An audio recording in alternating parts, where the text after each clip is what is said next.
이 검찰로 사건이 송치가 되고 검찰에서 또 이렇다 할 판단이 있겠죠. 어떻게 될지. 일단은 기소 의견으로 송치될 것이라는 지금 예상이 나오고 있는 보도 내용을 통해서 저희가 말씀을 드렸습니다. 이런 가운데 민주당의 중앙위원회가 이재명 방탄 논란이 일었던 당헌 개정에 제동을 걸었습니다. 기소 시의 직무정지, 권리당원 전원 투표와 관련된 개정안입니다. 이 두 가지인데요. 이 두 가지 개정안이 당 중앙위원회 투표에서 막판에 결국 부결됐습니다. 자, 민주당에 따르면요. 중앙위의 투표 결과 제적 566명 가운데 찬성 268명으로 과반에 미달돼서 최종 부결이 됐다는 겁니다. 그러니까 당헌을 개정하지 않는 쪽으로 일단 부결이 된 거죠. 친명계 의원들은 이거 허 찔린 거다. 이건 당연히 개정이 될 줄 알았는데 이거 허가 찔렸다라는 평가가 나오고 있습니다. 일단은 친명계 의원들 사이에서는 반발의 목소리가 매우 크다고요. 근데 저는 뭐 반발을 할 수는 있겠죠. 근데 일단 당연히 이제 이렇게 통과가 됐잖아요. 그러니까 부결로 결정이 났잖아요. 존중하고 넘어가면 된다고 생각해요. 뭐 예를 들어서 이걸 지지하고 통과시키려고 노력했던 분들 입장에서는 아쉬움이 있고 서운함이 있을 수 있지만 그럼에도 불구하고 일단 최고의사결정기구를 통해서 결정이 된 사항이니까 이 문제를 더 이상 거론하는 것은 별로 바람직하지 않다. 아니 뭐 개정해서 다시 또 그러니까 올린다는 그 얘기도 있던데요. 그래서 그 부분에 대해서는 저는 그렇게 뭐 안 했으면 좋겠다는 개인적인 생각이에요. 왜냐하면 이미 통과가 된 거잖아요. 네. 이걸 또 다시 뭐 다른 부분을 한다고 하면 이게 여러 가지 반발을 할 수도 있고 그런 부분이라고 하면 이걸 굳이 또 다시 할 필요가 있을까 네. 개인적인 생각이 있고 그래서 일단 뭐 시도를 했는데 부결된 건 그걸로 받아들여야 되는 거잖아요. 네. 그렇게 받아들이고 갔으면 좋겠다는 생각입니다. 그러니까 어대명, 뭐 확대명 이런 분위기 속에서 그래도 이런 이 잡음이 나고 논란이 될 수 있는 당헌을 개정하는 것은 좀 부적절하고 그런 부분이 아니냐라는 의견이 민주당 내부에도 의견 적지 않다는 그런 걸 반증한 게 아니냐라는 생각이 드네요. 당헌 개정 부결에 박용진 후보는요. 민주당 내에 민주주의가 살아있다는 것을 보여준 단적인 예다. 이렇게 평가했습니다. 중앙위원회 부결 결과가 민주당 바로 세우기에 매우 중요한 이정표를 하나 세웠다 이렇게 생각을 합니다. 민주당 안에 민주주의가 살아있음을 보여주는 중요한 투표 결과였다고 생각을 합니다. 이제 시간을 벌었습니다. 그러니까 차분하게 당원들의 직접 민주주의, 당원들의 참여를 어떻게 확장시킬 것인지를 더 고민하고 제도적 정비를 해나갈 수 있게 됐다고 저는 생각합니다.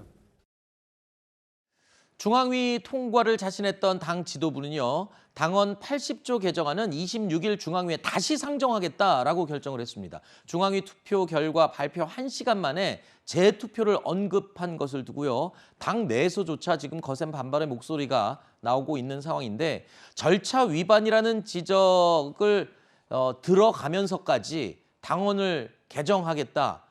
이재명 지도부 지키기에 나선 거 아니냐. 이거 너무 노골적인 거 아니냐. 민주당 내부에서조차도 이 부분에 대해서는 굉장히 지적을 하고 있습니다. 이 정상적인 상황이라면 통과를 자신했던 이 사안이 중앙위에서 부결이 됐다. 이러면 이제 정치적으로 뭔가 깨닫고 이 반대했던 분들, 찬성하지 않았던 분들을 껴안기 위한 노력을 하는 게 맞겠죠. 근데 지금 이 이재명 의원 측이라고 봐야 되겠죠. 이 당 지도 주류들은 이걸 또 그냥 밀고 나가겠다는 거죠. 절차적 위반도 뭐 많죠. 일단 중앙위원회를 또 하겠다는 얘기인데 5일 전에 공고를 해야 됨에도 불구하고 그냥 그 규정 안 지키고 그냥 소집하겠다 이게 하나가 있고 이게 결론적으로는 일사부재의 아니겠습니까? 네. 한번 표결에 올랐던 사안을 다시 올린다는 거. 그 원칙은 다 아실 텐데 이런 행위를 왜 하느냐. 옛날에 4.4.5입 개헌 가지고도 많은 얘기를 했지만 이건 4.4.5입도 아니고 도대체 뭐라고 해석해야 될지 모르겠고 네. 제 생각은 그래요. 만약에 이게 통과된다 하더라도 이재명 의원 이외에 그 뒤에 어떤 다른 지도부가 민주당에 등장했을 때 이 규정이 과연 지속될 수 있을까? 이런 의문을 한번 해봅니다. 지금 재투표를 하겠다고 밝힌 시점을 보면 민주당 전당대회, 그러니까 당 대표를 뽑는 날 바로 이틀 전입니다. 중앙위 소집 5일 전에 공지를 해야 한다는 원칙, 아까 말씀을 해주셨는데 자, 이 원칙까지 깨면서 당헌 개정을 지금 밀어붙이는 게 아니냐 이런 지금 지적입니다. 정치권 일각에서는 그렇게까지 하는 이유, 그러니까 이재명 후보가 당 대표가 된 다음에 이거를 만약에 개정하게 되면 그야말로 셀프 방탄 개정 아니냐, 이런 얘기 들을까 봐 지금 이렇게 무리해서 밀어붙이는 거다, 이런 지적이 나오네요. 이미 국민적으로는 셀프라고 돼 있어요. 그냥 그대로 이재명 의원을 위해서 이렇게 한다 이렇게 되는 거고, 이게요 통과되면 더 웃긴 상황이 벌어집니다.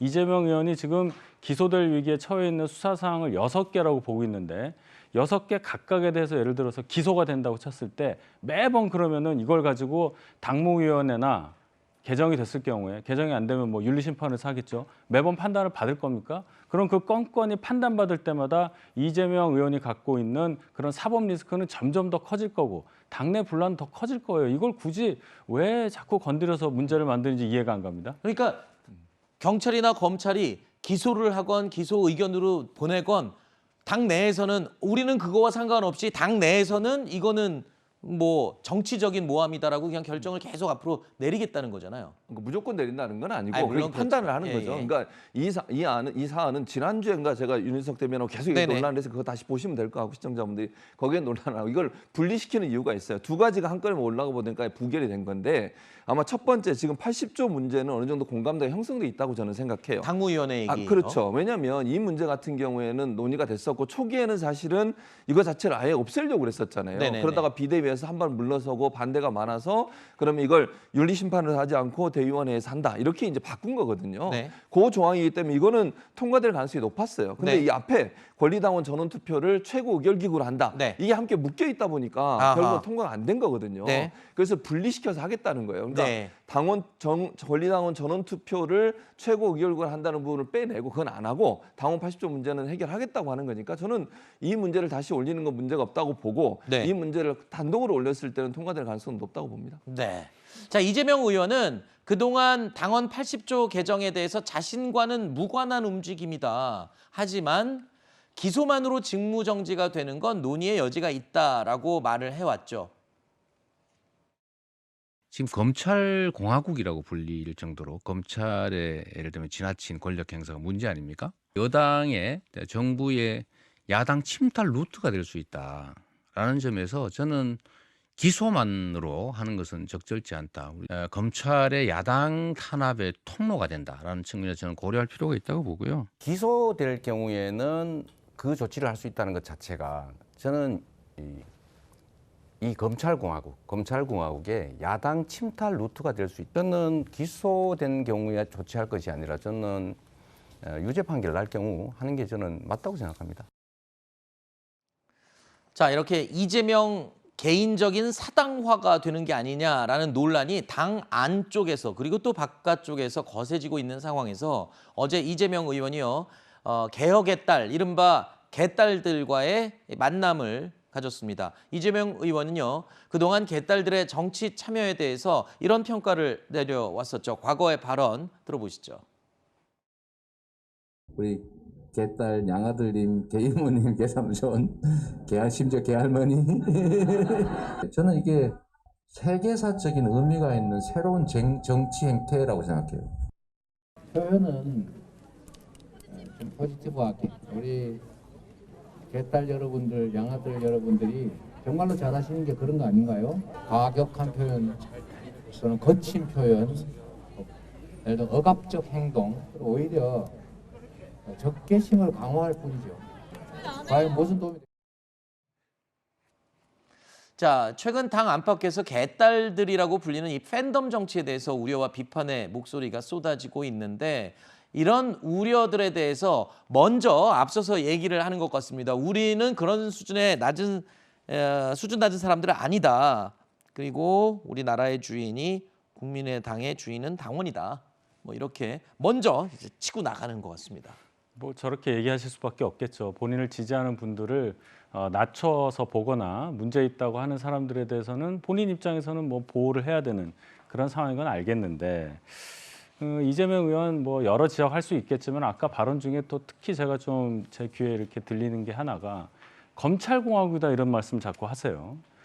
이거는 참 문제 있는 발언이라고 저는 봐요. 우리나라는 민주공화국이고요.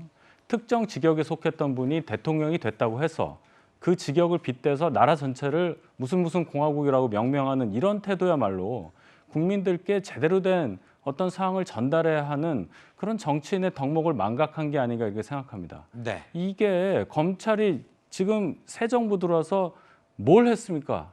수사 못하게 하는 법 만드느라고 시행령 그거 가지고 지금 국회에서 여러 가지 얘기가 있는데 검찰 권력을 활용해서 예를 들어서 뭐 야당을 탄압했다든지 없는 죄를 뭐 만들어서 기소를 했든지 이런 게 있었다면 모르겠는데 지금 아무것도 이루어진 게 없는데 그냥 본인이 그 대선에서 졌다고 해서 이긴 분의 특정 직역, 과거에 속했던 그걸 가지고 검찰공화국이다 이렇게 얘기하고 호도하는 것에 대해서는 저는 반대합니다. 네. 예, 뭐 짧게 제가 말씀을 드리면, 그러니까 검찰이 무슨 지금 현재 없는 죄를 만들어냈다 이런 얘기를 하는 게 아니고 윤석열 대통령께서 당선되시고 여러 직책에 검찰들이 너무 많이 들어오시고 검찰이 사실은 주요 직책들을 맡고 있는 분의 우려예요. 네. 이게 이제 나중에 어떤 결과가 나올지는 모르잖아요. 지금 100일밖에 안 됐기 때문에 네. 지금 말씀하신 것처럼 뭐 특별히 검찰이 무슨 큰 잘못을 했다 이런 얘기가 아니고 네. 그런 우려를 표현하는 방식이 네. 검찰 공화국이라는 얘기가 아닌가 하는 생각이 듭니다. 알겠습니다. 그런데 그 검찰공화국 그러면 과거에 검찰이 서슬퍼렇게 정치를 좌지우지했었던 때를 떠올리기 때문에 방금 얘기하신 인사의 검찰 출신들이 많이 들어온다라고 할 때 거기다 검찰공화국을 갖다 대는 것 글쎄요. 알겠습니다. 그런 의미로 말한 것이다. 그렇게 저도 이해를 하도록 하겠습니다.